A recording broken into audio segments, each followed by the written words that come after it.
Struggling to communicate with your co-parent? That's why Peaceful Co-Parenting Messenger was created. It's a communication tool for all co-parents, but especially those who are in high conflict situations. I always tell co-parents who ask, sign up for Peaceful Co-Parenting Messenger as early as possible in your separation and divorce process, because you never know when you're going to need a more robust communication tool that allows you to set boundaries on the communication you have with your co-parent. Are you getting messages that look like War and Peace? It's not a text message. It's the length of a novel. Set the brief chat limitation in the app and keep those messages short and to the point. It's about the kids, right? Keep the focus there. You can also limit the number of messages you receive in a day and other nice a la carte features meant to bring sanity to your life. You deserve that, and your kids do too. Peaceful Co-Parenting Messenger in the Apple App Store and soon in the Google Play Store. Go to peacefulparentapp.com for more information. This week on Peaceful Co-Parenting Podcast. Focusing on the little things, i.e. not brushing their teeth, eating Doritos for dinner, and getting constant screen time. I'm embarrassed to admit this one to you, but yes, I was angry about the fact that my co-parent did all those things. Now, you might be saying constant screen time is not a little thing, but in my situation, it was. In my situation, saying to my co-parent, hey, can you limit their screen time to no more than 2 hours a day? The American Academy of Pediatrics recommends it, and you should change your behavior. The likelihood of him saying, thank you for pointing this out to me, I will limit their screen time right away. Less than zero, the chance of that happening. Welcome to Peaceful Co-Parenting Podcast, where we discuss strategies and tips to improve your co-parenting situation, especially if it's high conflict. I'm Bianca Balogh, co-parent, mother, and entrepreneur, creator of Peaceful Co-Parenting Messenger app, and believer in turning challenging situations into something positive. This week, I'm solo, and I wanted to share with you some mistakes I've made along my co-parenting journey. It's not easy to talk about mistakes, but I think we've all made them. They've contributed to a dysfunctional relationship, right? Some of them we're aware of, and others we may still be making. At the time of this recording, I've been co-parenting for more than 4 years. I believe one of the most valuable things to do in life is to learn from the mistakes of others. And so today I'd like to share some painful lessons I've learned along the path of what I would describe as a high conflict co-parenting journey so that maybe you can avoid some pitfalls. Mistake number 1, keeping all lines of communication open. I think this is a common one many people make right after they separate. You think everything's going to be fine, at least you're hoping so. You're not sure. You allow emails, text messages, phone calls, voicemails. You allow everything. For me, it quickly became an overwhelming onslaught of harassment and abuse. My co-parent loved email because the very nature of the platform begs for long messages. We were both distraught, of course, from the disintegration of our marriage. But I was utilizing therapy to really process my feelings. But he was sending email to me so that he could process those feelings through the emails. That was not okay with me. What choice did I have in the matter, though? At the time, I didn't know that resources like co-parenting apps existed. In fact, it was my therapist who recommended we utilize a co-parenting app to keep track of all of our communication, and so that it could be on the record. In case it got so bad, I needed to take him to court, which actually I did. Now, if you're in a high conflict co-parenting situation, I would recommend blocking your ex from all communication except for Peaceful Co-Parenting Messenger or another co-parenting app. Use only a co-parenting communication tool that is court admissible and tamper-proof. That being said, I also realize that the courts will only be interested in recent, like the last 3 months or so, of communication, and the entire communication record will probably not be read. Like, what judge would have time for that? That was another mistake I made, thinking the judge would actually care about the nasty messages that my co-parent sent me. He called me a whore, evil, selfish, a bad mother, a cheater, a bitch, and would frequently use foul language in messages to me. He attacked me. He attacked my family, my sister, who died a couple years prior. He was so below the belt, so in the gutter with his messages, that I was considering a restraining order. What I learned when I called the police and then ultimately took him to court for digitally harassing me was that unless he was actually threatening my life, threatened to kill me, no one actually cared. A sidebar here, every time I needed documentation, I would have to print out the communication, reread it, and relive the abuse, highlight the most egregious messages, and it was awful. That's why in the co-parenting app I created, I gave the user the ability to highlight important and separately offensive messages right when you read them. That way, when you create a report, it's already done and you don't have to sift through the nastiness and relive the trauma every single time. So, use a co-parenting app, block all other forms of documentation right from the beginning. Even better, put it down in your parenting plan. The communication tool that you're going to use with your co-parent, put it down. Also, put down in your parenting plan an emergency contact name and phone number your co-parent can call if you ever need to completely block him or her. That way, if you need a break from communicating, you can take it. Mistake number 2, going off the rails when my ex pushes my buttons. Every co-parenting situation is different, but I'm going to go out on a limb here and say that most people are harboring some kind of anger towards their co-parent in the beginning. It's hard to stay in control of yourself. When someone comes at you with anger, I find it one of the most difficult things to do to remain calm and actually respond with kindness. I really regret lashing out in spoken and written form when I couldn't take the attacks anymore. Yes, I am human and not a robot, and therefore I struggle with maintaining control sometimes. Really, though, there's no excuse for losing it and acting like an idiot. Have some strategies you can turn to when you feel yourself leaning towards lashing out. The most important one for me was never to respond immediately, but take time to breathe, calm down, and then craft your message. Sometimes it's the next day. Give yourself a waiting period of like 2 hours, for example, before you respond to any messages from your co-parent. Think about what you want to say. Calm down, go for a walk, breathe. Then come back to the message later. Either that or write the message immediately because you're pissed and you need to get it out. Then don't hit the send button, but just process what actually needs to be responded to. If you're dealing with a narcissistic personality and your co-parent, they feed off the response. They love the reaction they get out of you. It's actually just encouraging more of the same abusive, terrible messages. They think, hey, that worked. I've got her hooked with that type of message. And then you get more and more. Don't feed the beast, but shut it down. Mistake number 3, allowing others to badmouth my ex underhandedly in front of my kids. After I separated from my co-parent more than 4 years ago, I frequently turned to my family for love and support. They saw me hurting, they witnessed the emotional abuse, and it was hard for them to see. It didn't help that I would share with them the details of my difficult situation. Of course, they jumped on board, disappointed in my co-parent's behavior. But what happened was that they didn't understand all the time that we should never badmouth my co-parent in front of the children. My kids were young at the time, aged 2 and 4, but still, you don't say negative stuff about their dad in front of them, no matter what their age. At first I felt supported. Hey, they're on my team. I'm validated. See, they're disgusted by his behavior too.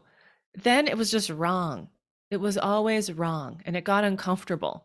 The bad-mouthing was never super overt. It was always underhanded comments under their breath or off to the side. It was trying to be hidden, but it wasn't always. It needed to stop. And I asked them straight up, please don't say bad things about the children's father in front of them. But it remained hard. Like sometimes my kids were in the next room and they would walk in at the very moment we were talking. I'm glad to say that it absolutely doesn't happen anymore. I think what's happened too is that my co-parenting situation has improved and my boys have gotten older. And everyone knows now that if they heard anything bad about their dad, even in a whisper, it would hurt them. When they were so young, age 2 and 4, I think people thought, oh, well, hey, they won't understand. They're too young. They won't get what we're saying. But it still should have been off limits. Mistake number 4, reading messages from my ex late at night. Just because you get a message from your co-parent, you don't need to read it right away, especially if your children are with you at the time. It's like, hey, this message can't be about some child-related emergency because the children are with me. It can wait until the morning. I was reactive and not strategic in the beginning, though. I didn't know how to protect myself or take care of myself in the beginning. Ultimately, for me, it was about setting boundaries. Boundaries with myself and boundaries with others. One boundary I needed to set with myself was setting a curfew on co-parenting discussions so that they didn't keep me up, awake, ruminating all night long. I don't know about you, but sleep is critical to being my best self. With quality sleep, I'm a better mother and a better person. Upsetting messages can derail my sleep if I read them too late in the day. It's funny, I'm a morning person and my co-parent is a night owl, of course. That's just one of the many differences between us. So his time to send messages, especially nasty ones, was right around my bedtime, 8 or 9 o'clock at night. The phone would ding and notify me I got a new message from my co-parent, and I would feel like I needed to read the message. No, just because you receive a message doesn't mean you need to read it right away.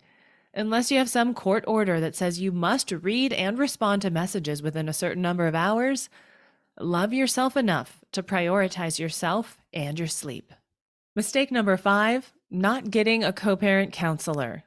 I actually did get an individual therapist. It was actually before I left my husband. I had a great therapist who helped me process the decision to leave and then helped me through the entire first year of separation. However, I didn't even realize that a co-parenting counselor was a thing. Had I known, I would have definitely asked my co-parent early on if we could see one. It might have helped when we were on better terms at the start to get it going right away. I'd like to think that it may have helped us. As it turned out, by the time we considered co-parent counseling, the judge had to order it for us. It's a long story, but we were way too far gone by that point. My co-parent actually agreed to see the co-parent counselor, but that's what he would do. He'd be agreeable in words, but not in actions. I set up the co-parent counselor session, but he didn't show up. He refused to see a co-parent counselor, but he wanted to see a marriage counselor where he could talk about anything, our entire relationship, and quote, nothing was off limits. Yeah, I don't think so. I don't think I even need to explain why that wouldn't work. I don't know if co-parent counseling would have worked for us in the beginning to help set the stage for a better co-parenting relationship. I wish I would have known enough to have tried, though.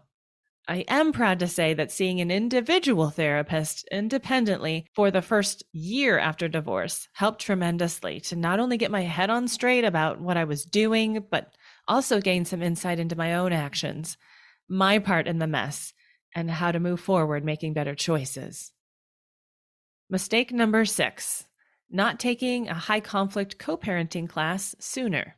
There's co-parenting and then there's high conflict co-parenting. They are very different in the sense that I think high conflict co-parents need firmer boundaries and more skills around navigating the dangerous waters of manipulation and abuse.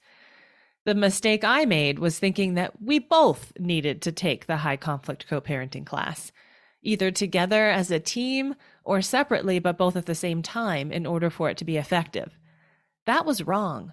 I ended up taking a high conflict co-parenting class by myself because he refused to participate, but it helped me tremendously. What I learned is what I could do to help our situation. I learned more about high conflict people. I learned their template, their standard behavior, and why they do the things they do. Of course, every situation is unique, but what's interesting is that high conflict people seem to behave similarly. So if you can start to identify the behavior, you can also understand how best to react. You can also start to expect certain behavior. For example, I was talking to another parent the other day.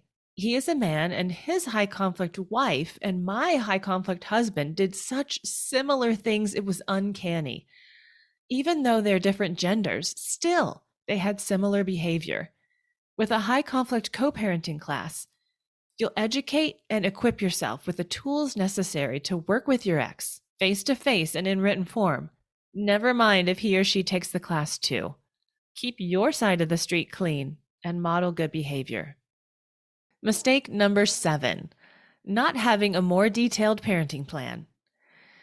I think my attorney and mediator pulled up their standard parenting plan for co-parents who can actually work together. Needless to say, this basic plan did not address our issues and left so much unsaid that we were set up for failure from the start.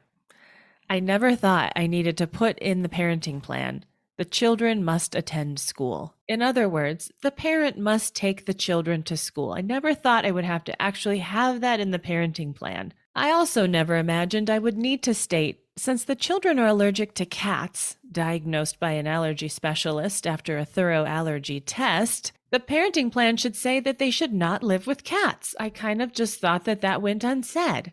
I assumed too much that my ex and I were on the same page.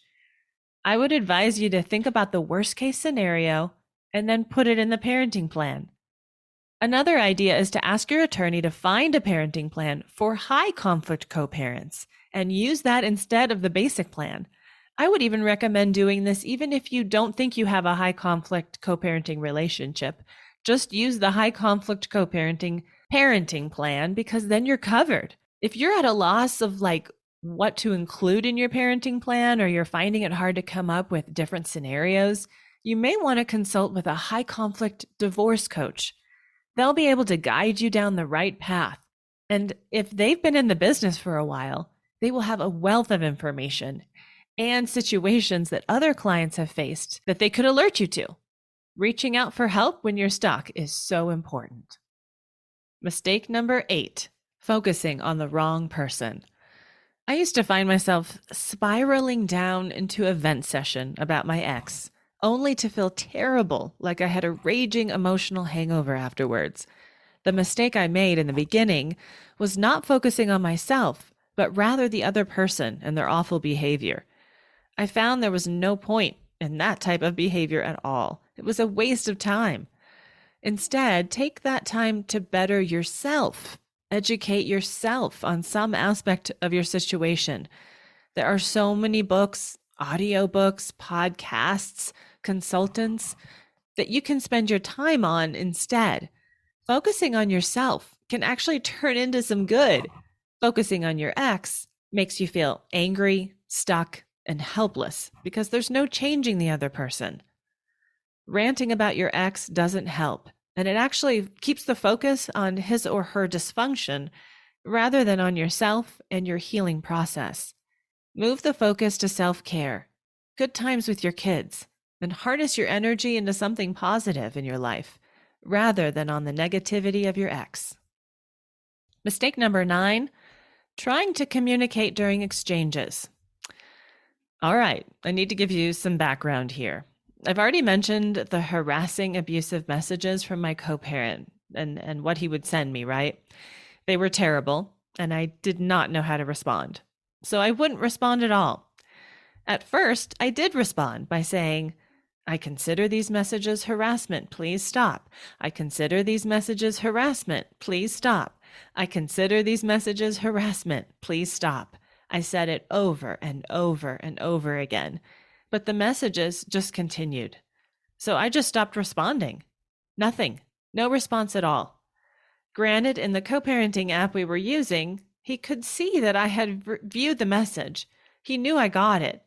He also knew that I didn't respond, and that infuriated him. He felt ignored, discarded. So what did he do? He stopped responding to me, of course. When I would message him about the children and stuff to do with actual co-parenting, he would ignore the message, just like I was ignoring his abusive messages. I'm not sure, but I guess he thought they were the same? I could never get a response from him about a request to change the parenting plan. Hey, the boys' cousins are in town visiting. Can they stay an extra day? Hey, I'm working on potty training. Are you? So when he would show up to the house to pick up our boys, I would head out first and try to ask him these simple questions. It didn't go well. It was not the place to talk with him. Inevitably, the children would head out right in the middle of me trying to communicate with him about a co-parenting issue.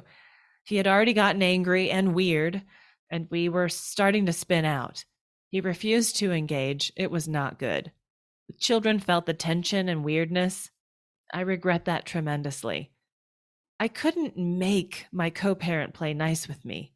He was only going to play mean or not at all. What I realized, and what I want to share with you, and what I've heard many times from other people, is that exchanges are not the place for discussion. That was a mistake I made. Just transfer the children with as much grace as you can muster, with a good attitude in the face of tension. For them, do it for them. Then figure out your other issues later, like getting an answer to your co-parenting question, the harassment, etc. You may just need to parallel parent and let go of the actual work together co-parenting idea. Mistake number 10, focusing on the little things, i.e., not brushing their teeth, eating Doritos for dinner, and getting constant screen time. I'm embarrassed to admit this one to you, but yes, I was angry about the fact that my co-parent did all those things. Now, you might be saying constant screen time is not a little thing, but in my situation, it was. In my situation, saying to my co-parent, hey, can you limit their screen time to no more than 2 hours a day? The American Academy of Pediatrics recommends it, and you should change your behavior. The likelihood of him saying, thank you for pointing this out to me. You're totally right. I will limit their screen time right away. That was less than zero, the chance of that happening. It would just cause more conflict. If the screen time is an important factor for you, put it in your parenting plan. I wish it had been in mine. But let's consider that for a moment. What if it was in your parenting plan? How would you keep track of the screen time when the children aren't even with you? They're at your co-parent's house. How are you going to know how much screen time they have? Maybe the computer logs it. I'm not sure. But how could you prove that they actually got more screen time than 2 hours per day? Is this something that you would take your co-parent to court over? Consider all those things. And if the answer is yes, and you can prove it, and it's important enough for you to actually drag them into court over, maybe it's not a little thing. Maybe it's a big thing. The other stuff like teeth brushing and baths, chips and sugar for dinner, and whether they had clean clothes on are hard to prove and probably just little things to let go of. I know it's hard, but focusing on good big things, like your co-parent shows up on time for exchanges every time. He doesn't speak badly about you or your significant other to the children. Maybe your co-parent includes you on the school information and lets you know when soccer practice is. You know what I'm saying. There's probably a lot of good things about your co-parent that you could be focusing on. Now, what about the actual big things? In my situation, my co-parent wasn't taking my children to school when they had school, when they should have been there. I could absolutely prove that, and that was big enough that it needed to be addressed. My children are very allergic to dogs and cats, and my ex decided he was going to live with a dog and a cat. That was also big enough to me, and I could prove it. Both of these issues, unfortunately, needed to be brought up in court. I won, too. Point being, let go of the little stuff and focus on the big stuff that you can prove. If there is no big stuff, then just let go of the conflict for your kids and for your own happiness. You won't find a cookie-cutter solution for dealing with your co-parent. There are a lot of similarities to certain personality types, but you're unique, and so is your co-parent and your family situation. Learn everything you can about co-parenting and the personality types that make co-parenting difficult. Then look at your unique situation and make your own choices. Thanks for joining us this week on the Peaceful Co-Parenting Podcast. I hope the time was well spent and you got a lot out of the episode. If so, please rate and review the podcast. I would really appreciate it. If you're interested in sending me a feedback message, asking a question, suggesting a podcast topic or guest, or downloading Peaceful Co-Parenting Messenger as a tool for better communication with your co-parent, go to peacefulparentapp.com or see the links in the show notes. Have a great week. And this episode of Peaceful Co-Parent was brought to you by the Equal Shared Parenting Program. Do you find that you're ever in need of someone to talk to, like a counselor or a therapist? How about legal advice? If you've looked into it, you know these services can add up financially. That's why the Equal Shared Parenting Program exists, to help parents be their healthiest holistic selves. It's a membership program that offers discounted and free services like behavioral health, free tax prep and advice, and access to financial education and credit counseling, all for the low price of $29.99 a month. Learn more about the Equal Shared Parenting Program by going to equalsharedparentingbenefits.org/PCPM. The PCPM stands for Peaceful Co-Parenting Messenger. That's equalsharedparentingbenefits.org/PCPM.